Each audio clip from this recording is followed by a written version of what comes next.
Good morning, everyone. Welcome to Board Game Breakfast. We are halfway through February. Valentine's Day is over. No more love.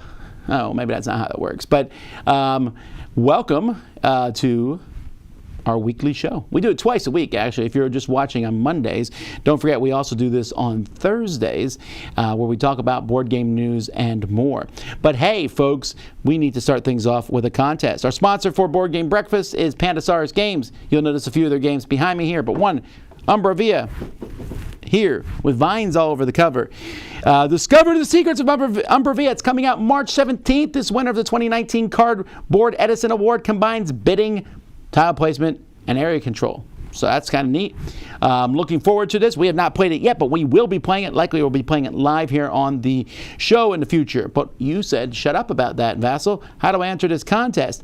Simple. Just email us at contest@dicetower.com. And in the subject line, put the two words here, Seoul Flowers. Not the capital of Korea, but Seoul as an S-O-U-L, Seoul Flowers.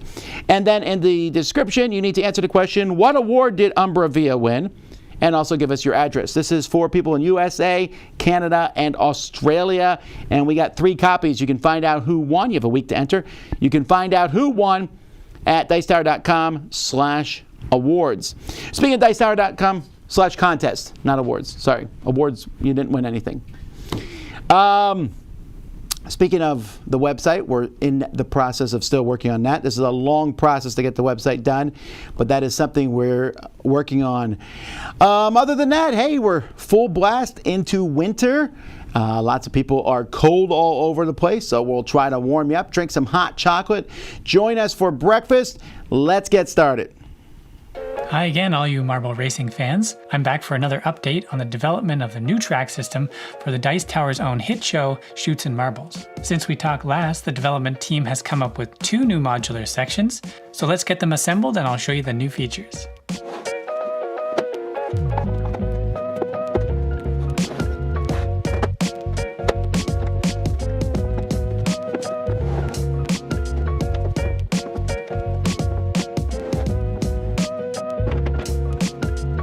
Now last time I showed you the starting gate and this first section, which has the sort of plinko style pegs to help randomize the marbles right off the bat.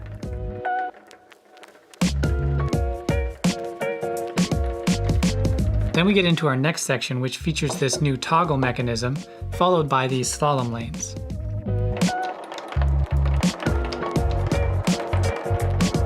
With this one, it's not always good to be the first marble through, as you are more likely to end up in the slower outside lane. Marbles that stay close behind the leader can sneak in and snag those faster inner lanes. However, if you fall too far behind the leader, the toggle will have already moved to the other side, and that marble will be forced into the slower position on the opposite side. Also featured on this board is an optional race mode in which up to 2 neutral marbles can be placed in the indicated spots, and when a racer hits the lever, they will be released into the race to cause as much havoc as they wish. Now moving on to what will be the final tray in any track setup.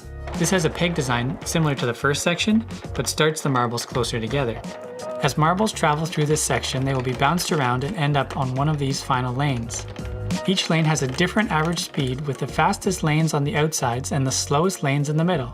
This allows for some exciting last-minute overtaking if a slower marble can make its way to one of those outer lanes and cut in front of the leader.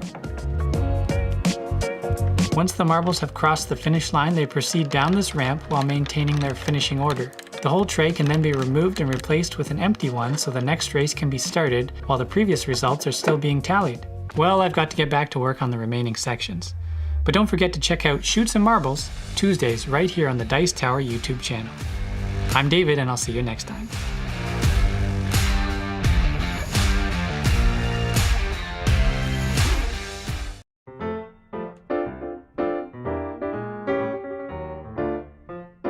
Hi, it's Tarrant. And Stella from Meeple University and the Dice Tower. Today we are going to talk about the treasure that you have found through thrift shop, or what do we call it in Australia? Op shop.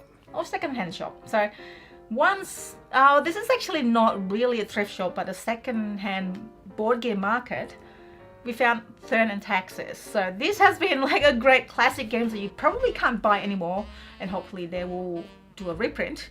But we found Turn and Taxes. Yes, yeah, we're very excited to find that one in the secondhand store, because we certainly hadn't seen it anywhere. Yeah, it's like $30 or something like that. Because usually in the Australian thrift shop, probably the best game you found was, I don't know, Snake and Ladders or Monopoly or something like that. Once I saw somebody walked out with Alchemists, I was like, wow, amazing. So I want to know, what have you found on thrift shop or secondhand board game market that you go into that, you know, is either valuable or something that you've been looking for? I'm pretty sure I found something else. A Civil or no, City? I can't remember. At the same Crisis. Crisis?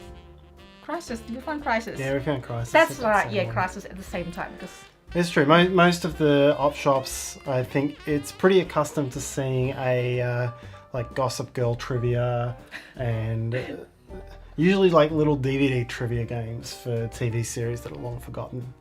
It's I don't know. That's I don't know true. why people try to sell it there. That's true. Well, what have you found?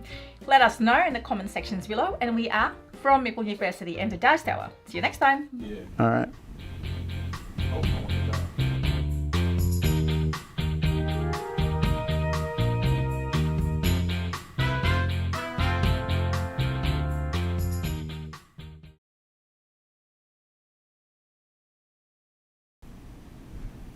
Did you know Mike is the editor here? You just saw him. That's Mike DeLicio. All right, hey, folks, welcome. So, first of all, a couple comments. Thrift stores. You know, thrift stores here in South Florida are terrible for board games. There's almost no board games ever in them, at least any in the 50-mile radius that I've searched in here. It is just not a thing. I don't know what it is. Maybe not a lot of board games get played down here. There's just not many of them at all. Secondly, I hope you're as excited about that new marble racetrack as I am. It's still going to be a bit before we get it. It's only half done. The 3 sections, we'll get the other 3 sections done, and then we have to have it sent to us. But we're still doing Marble Race in the meantime. Come join us on Tuesdays. They are a lot of fun and silly. So what did I find on the internet we're talking about? I mentioned this a little bit in Board Game Breakfast on Thursday, but I want to talk about it some more. On the tabletoptribune.com, we have ranking the most expensive empty boxes in board gaming, which sounds like a joke, and it's not really. The fact that there is at least 10 of them, and there is, and there's even more than that. The fact that you can buy an empty box is kind of a phenomenon that did not exist ago. In fact, let me look here at these different boxes to see which one is the oldest of them. Maybe it's the Smash Up box? I don't know. There's a lot of these boxes, but this is a very, very recent thing. The idea of an empty box, some people mock it. I personally am not too upset with these, especially when they hold everything together. A lot of these quote-unquote empty boxes come with some measure of small content. For example, Smash Up has a faction in it. If you want to get that faction, you got to buy it. Or the dividers that come in it. The Anachrony just came out with a new box that kind of, there's an expansion and stuff for that sort of thing. So these empty boxes, it's a very interesting concept to me, but I thought this was fun. So I would like to do a top 10 list on this myself, but Tabletop Tribune has beat me to it, so go check them out. I would say that number 1, not a terrific surprise, because I've seen almost all of these in person. And number 2 would have been the one I picked for number 1, the most expensive. But when I found out what number 1 was, I was like, that makes sense. We have a link. I'm trying not to spoil it because I want you to go read the article. We have a link to it in the description below. But I just thought this was cool. This is the sort of content I find interesting and unusual. Alrighty, well, let's keep moving. Do you lie awake at night thinking about golf puns? Do you wonder how many golf puns you could fit into one game? Then Grant's Game Rex has the solution for you. Check out the game Gnoming Around for all your golf pun needs. There are even 3 puns on the cover. Gnoming Around. A terrific game you'll never forget.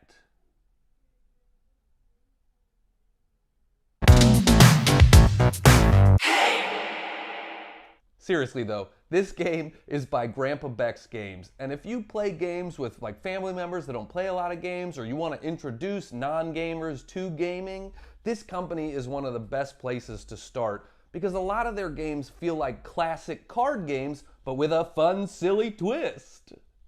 In Gnoming Around, you have a personal grid of 9 cards. You are trying to replace cards in your grid with lower point total cards to get the least amount of points.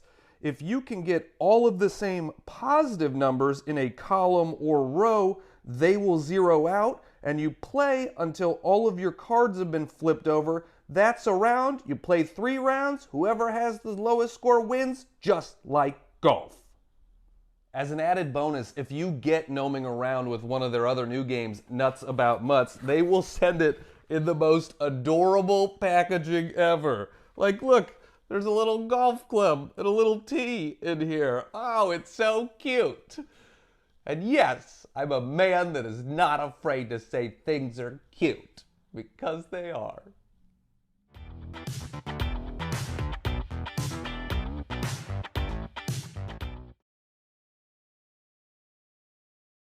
Hey everyone, it's Clara, how you doing? And today I'm going to talk about a push-your-luck game.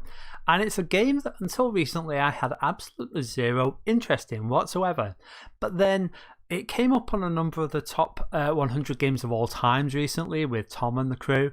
And then I saw a review from another channel sort of popped up on my YouTube recommends, and I ended up watching it. I wasn't really interested because I assumed that Quacks of Quedlinburg was about ducks, and it turns out it's about making magic potions. Now, am I so superficial that if it's a game about ducks I don't really care, but all of a sudden a little bit of fantasy, we're making magic potions and I'm interested? Yeah, I am that superficial, sorry. And I do like push your luck games, so it's a bag building push your luck game, which is interesting, it's fun. What I also like about Quacks of Quedlinburg, you're pulling tokens out of a bag, like say you're building a bag. But if you go bust, if you go over, you don't lose everything. You still get to do something at the end of the round, which I guess when rounds aren't sort of 5 seconds long, if you lose an entire round, it sort of feels a little bit disappointing. With Quacks, you still gain something. You just don't gain as much as everybody else. And so that's kind of cool. I like that as a mechanism. Plus, like I say, you're actually actively building your bag, so you're changing the odds, so you're changing the push your luck aspect, and there's different mechanisms on the board. You can do special moves and stuff like that. It's very much a push your luck game plus, and I don't know, I just feel like it's something that would definitely hit the table a lot more than something like Can't Stop or Ink and Gold. Those games are fun, they're fine, they're quick little fillers, but this one, I don't know, it feels like I'd actually play it on a more frequent basis. So yeah, Quacks of Quedlinburg. Bye.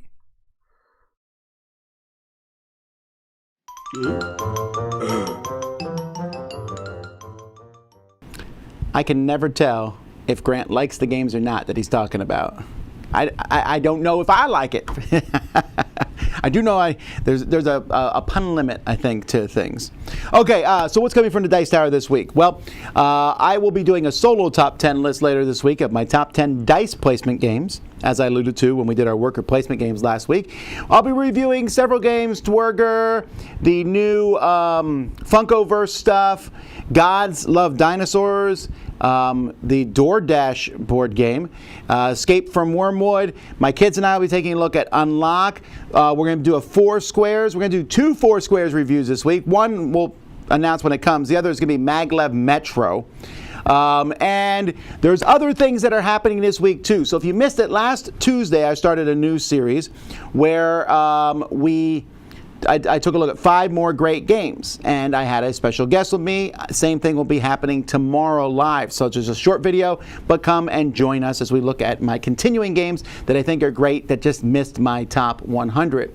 And then also, as I mentioned earlier, the marble races, super fun. Come back and join us for those. And that's tomorrow too. And then also tomorrow, we got 3 live things going on tomorrow. Wildlands. We're going to be playing the new cooperative mode of Wildlands. So, and Inklings we're playing too. So come by and join us in the morning for that. So a lot of live things going on. And of course, crowd surfing on Wednesday. Mandy and Suzanne at the podcast going up tomorrow. On Thursday, board game breakfast live. And so just keep an eye out. There's going to be a lot of cool things coming on the channel. A lot of reviews. There's many reviews that we are ready to do and talk about. We're playing some very big games thoroughly at this point in time so that we can do bigger reviews on them in the future. Yeah, I think that's pretty much it for what's coming out from the Dice Tower. Let's keep going. Hi everybody, Hello, we are Ryan and Bethany. from Ryan and Bethany Board Game Reviews. Today we're talking about Kanban EV. This is I guess a re-implementation or a sequel to the game Kanban. This time we're talking about electronic vehicles. What you're doing is you are building and designing these car parts. You're going to test them out and install them on these cars, maybe upgrade them, and ultimately trying to get the most victory points. But you're trying to work through this, this factory where you're doing all these different things with these car parts. You've got a supervisor over your shoulder, and she is mean. If you choose her to be mean. Which, why wouldn't you? Which we did. We did every time. Yeah, this game was a lot of fun, and I enjoyed playing it. However, there was a huge learning curve for me just with the weight of games I typically play. Once I learned it, I totally had it, but the first time it was like really, really rough. My brother may have yelled at me. Just putting that out Full there. volume, just absolutely screaming. He doesn't watch this, so I can call him out here. Yeah, no doubt about it. This is a heavy game. But for a heavy game, most, Euro-y style games have really kind of crummy artwork and components a lot of time, from my experience. But my goodness, this one, look at this box art. It's amazing. And all the way through the game, all the components were top notch. The board art, everything was just really sleek and modern and cool. And it scaled really well in all player counts as well, and that is just a huge plus for me. Well, guys, thank you so much for watching us. You can find us on YouTube or Facebook. We are Ryan and Bethany Board Game Reviews. Everybody, this is Ryan and Bethany. Hoping you have a happy, healthy breakfast. Bye everybody. Guys. What is up? My name is Matthew Makak, and this is Smashing Buttons and Slamming Cards. This is a segment where I talk about a video game I love and I connect it to a board game I love. And first, I just want to give a huge thank you to everyone who has been messaging me, saying things on Facebook about liking my content and just being so supportive of my identity and everything. It has meant the world to me. You have no idea. So thank you, thank you, thank you. And with that, let's talk about some games. So I want to talk about your classic Tetris. Tetris has a bunch of polyomino pieces coming on down the grid, I guess, and you are trying to position them as quickly as possible to get the perfect position, I guess, right? That way you could create these lines and they delete and then it goes down, and pretty much what you're trying to do is get a high score. Now, there are plenty of board games that use the Tetris-like feel, and I'm not going to use any of them. Instead, I am connecting this to Drop It. Drop It is a board game where you have a whole bunch of different geometric shapes, and you're trying to drop them down the chute. And you can't touch your own light-colored pieces, and you also can't touch the same type of shape that you're dropping down the chute, and again, you're just trying to get the most points at the end of the game. I feel like both of these games have that dexterity involved in it, and just trying to get the right positions with these oddly weird shapes and everything, and they're super fun. Drop It was a huge surprise for me. I thought it would be cute and kind of okay and fun for one-time play, but oh my goodness, I had such a blast with this one. Anyway, that's it for this week. Thank you so much for watching. If you'd like, you can check out mine and my brother's channel called Room 51. I'll catch you next time.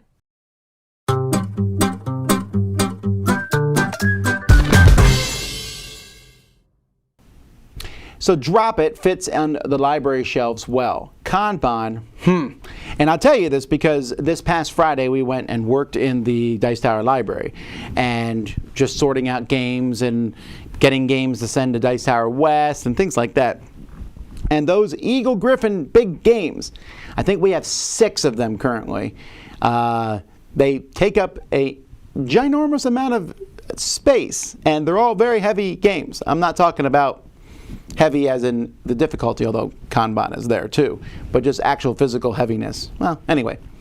All right, let's talk about confusion of categorization, which, let me say that again for, I know I speak too fast, the confusion of category. You know what, I should have stopped while I was ahead. Categories are confusing. So this came up a little bit because last week we did our top 10 worker placement games. What is a worker placement game? I took out dice placement games just because I want to put them in their own list, but they're worker placement. And we all argue over what exactly is worker placement. Some people think Scythe is a worker placement game. Heads up, it's not.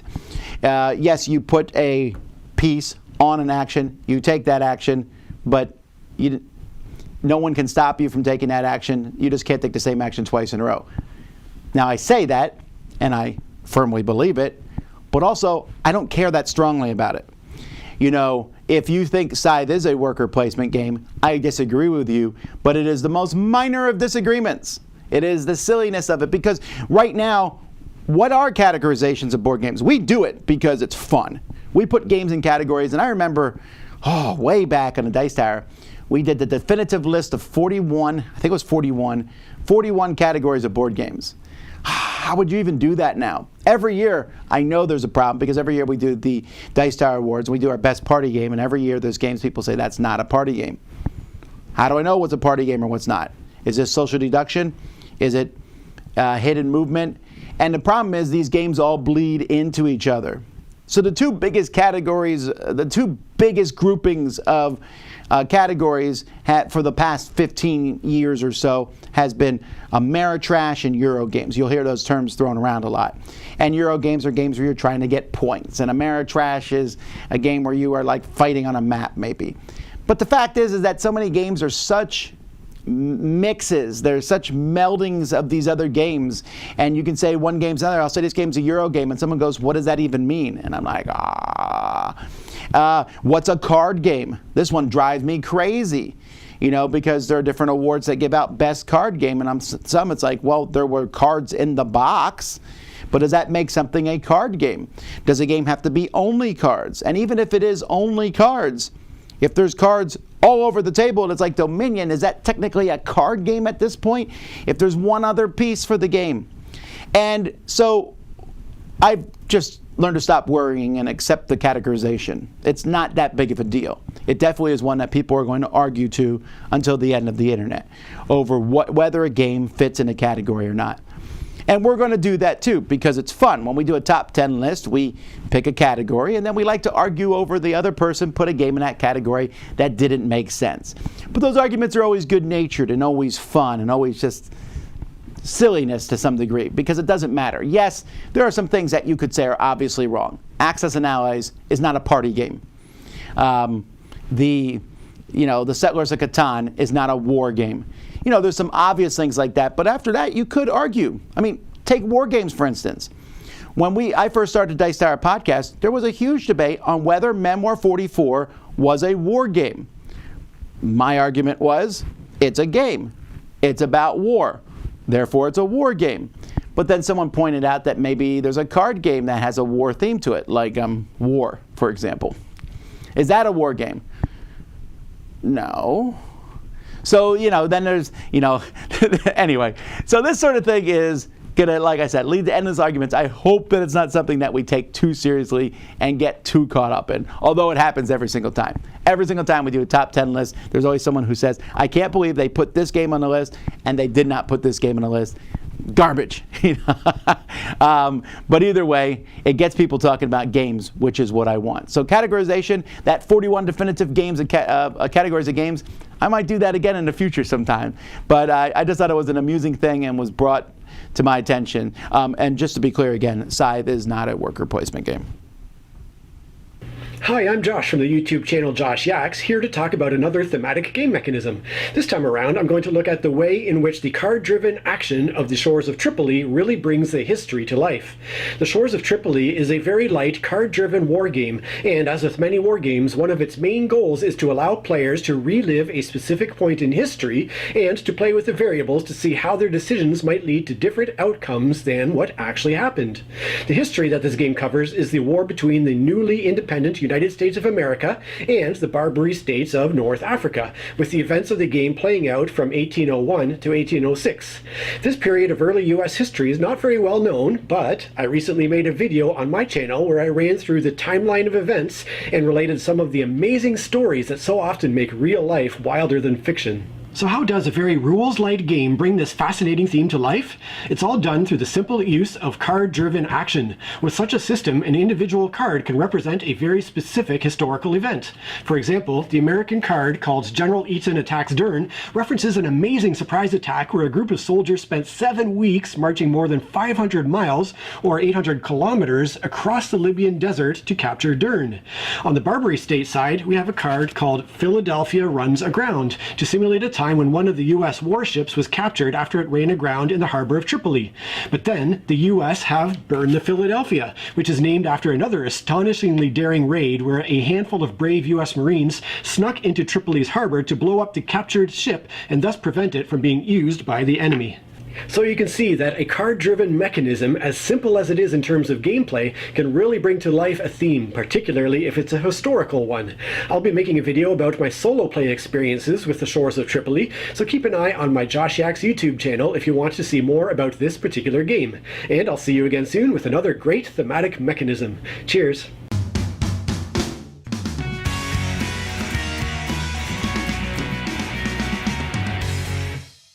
What's up, gamers? It's Jen, the board game librarian, with my segment from the page to the table. I'm once again joined by the uber dashing Matt, my husband, the dice chucker. We're going to use his knowledge again on books I have not read. He has read with... This week is Gettysburg by Stephen Sears. This book stands out in a very, very, very crowded field of other books on the Battle of Gettysburg, and I believe it's the most written about battle in Civil War history. If you're looking for a great nonfiction book that's easy to read, flows well, and doesn't get too dry at times, I highly recommend Stephen Sears' account on the Battle of Gettysburg. And it's considered a classic by many.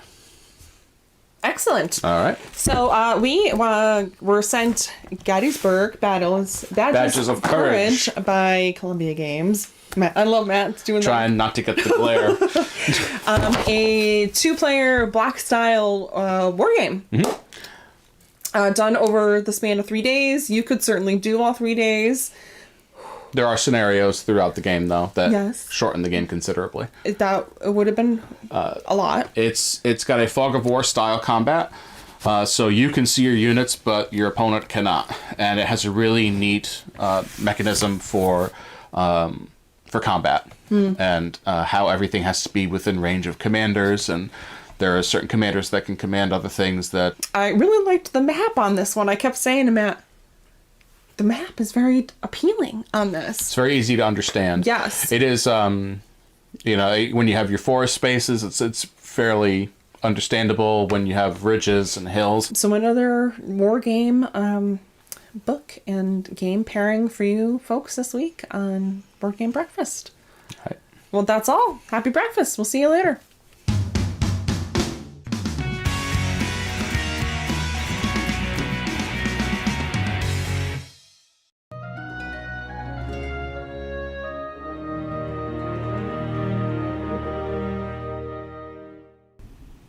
All right. Well, Jamie Stegmaier announced a new game from Stonemaier Games based on Red Rising. I think it's called Red Rising, right? Just Red Rising, the board game or card game. I don't know what exactly it is. We'll find out soon enough. I haven't seen it yet, but it has a great cover, and it's based on a book. And whenever a board game's based on a book, my tendency to want to read that book goes up by like 1,000%. So I went to Amazon to download the book onto my Kindle and found out I had already bought it like a year or so ago. I started reading it and I stopped because the present tense nature of the writing I found to be kind of I don't know what it is. it's obviously just a stylistic thing, but the book's written in present tense, and that just is not usual, so it threw me off. But I pushed through it because I wanted to read the book now, and after a while I got used to it. I don't even notice that it's in present tense after a certain amount of time. But the book itself, it's really funny. When I look at people describing the book, it's almost always like Hunger Games meets whatever. Hunger Games meets this and that. Yes, sort of. I also saw some people called it a young adult book, and I would be confused as to what young adults, I always find that designation almost always feels a bit condescending, almost like, wow, it's obviously not written for people who like good writing. Anyway, I think the writing is fine. The story is about a future society. I'm pretty sure it's in our own universe, since they mention, ancient philosophers and stuff from now. But in the future, everyone's divided up into different colors. And the gold colors, they're the best of the best, elite of the least. They roll all the rest of the colors. And different colors do different things. For example, I think purple is like arts and entertainment. And they have different colors that do different things. But the lowest color is red. Red is manual laborers. So the main character, of course, is Red.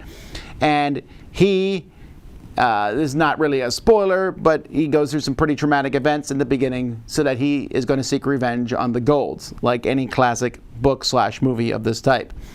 So they remake him into a gold person and then stick him in the Golds, where he then goes through that thing. And it's a trilogy, so that's just the first book. But the vast majority of this book, he is going to a school where the elite Golds go to see who's going to become leaders and stuff. And he wants to become a leader of the Golds so that way he can then foment a much more powerful rebellion. But he gets caught up in this essentially, people are saying Hunger Games, but it's not quite that way. They divide everybody up into teams, and then these teams go at each other and fight, and it can be brutal all the way to death, or all kinds of things can happen. And I don't want to say more without spoiling it, so let me just talk about my impressions of the book itself.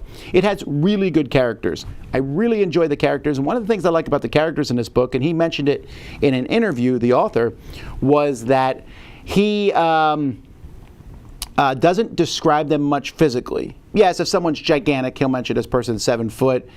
He describes them by how they act, and so you have a picture of someone in your head, but it doesn't necessarily say a lot about their physical description. And I actually like that, because you just come to again, he mentions of short people, tall people. He might mention the color of their hair, but doesn't talk a whole lot more about it.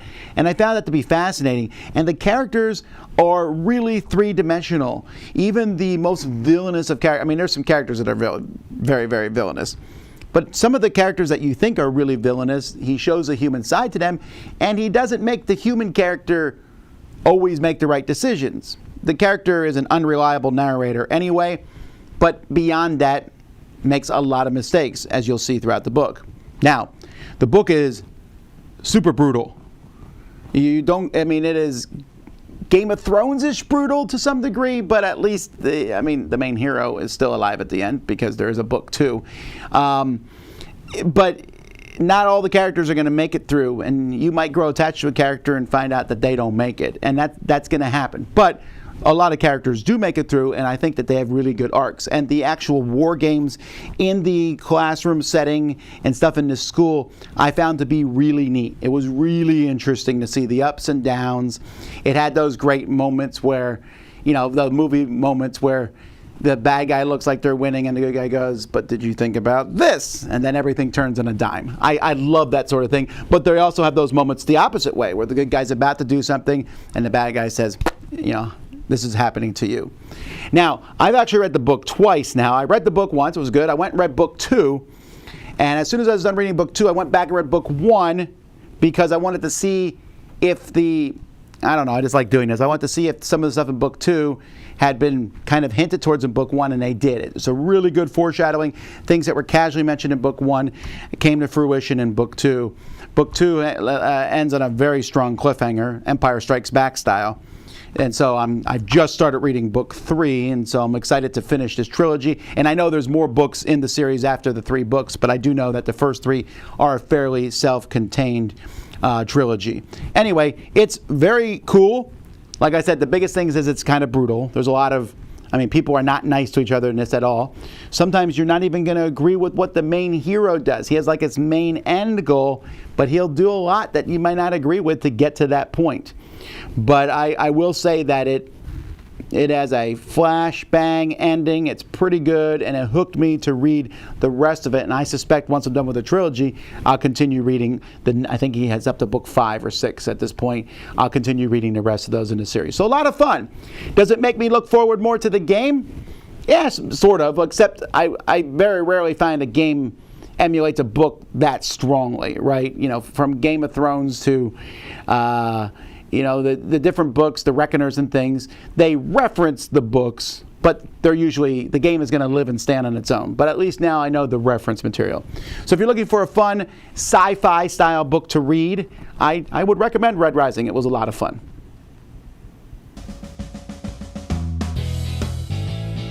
Hello, and welcome back to Retro Board Game Corner. Here I have Star Wars, The Empire Strikes Back, Yoda the Jedi Master Game, published in 1981 by Kenner.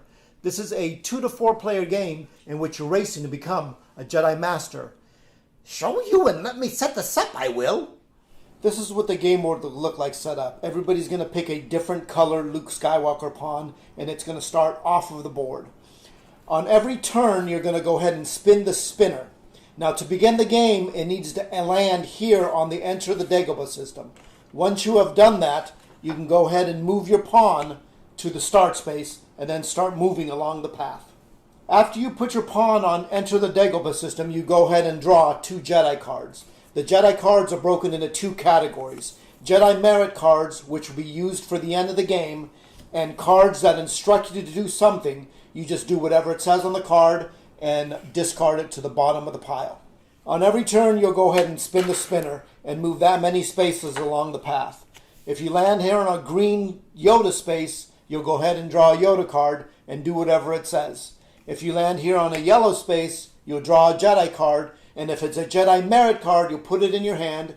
Anything else, you just do whatever it says. There are 3 shortcuts in the game, and the only way to enter it is by ending your move here on the Enter space. You'll go ahead and spin the spinner, and you're trying to get on the Force. If you do that, you'll go ahead and pass the shortcut. If you land on the dark side, you'll go ahead and skip your next turn. As you're making your way along the path, you'll come over here to the Jedi Trials. You'll stop at the first red square. You're going to spin the spinner, and if you land on the Force, you go ahead and advance to the next Jedi Trial.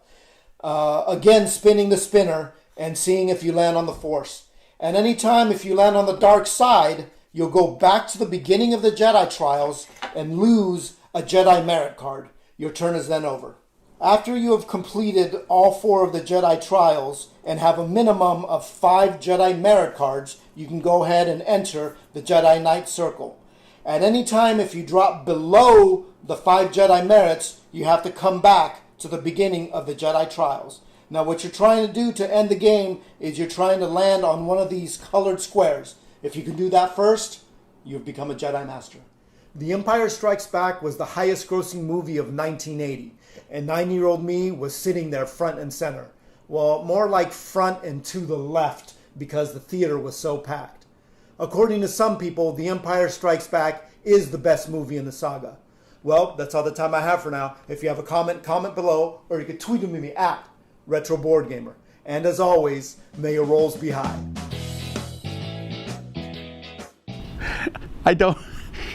That was, come on, Az. At the end there, you say that's the best movie. You didn't say if this game was any good or not. But I'll help you out. That game looks terrible. All right, it actually looked a little like Mousetrap without the Mousetrap stuff in it. Anyway, folks, thank you. Thank you to all my contributors for all that they did. Thank you for folks watching. If you're jumping in, Pandasaurus sponsors this episode and has a contest. Scoot all the way back to the beginning to find out that contest.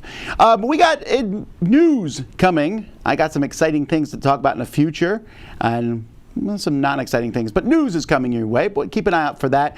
I'll be doing a Q&A today at noon, so come back and join me for there, but right now in 20 minutes.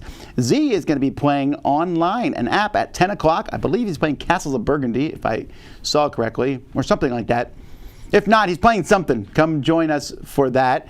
And that's what we have going on today. And of course, other videos are going up. So thanks so much for watching, everybody. Until next time, I'm Tom Vasel, and you've been watching Board Game Breakfast on the Dice Tower.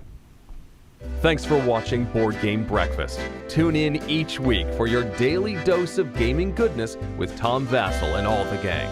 Until next time, I'm Eric Summerer, and you've been watching Board Game Breakfast, a Dice Tower production.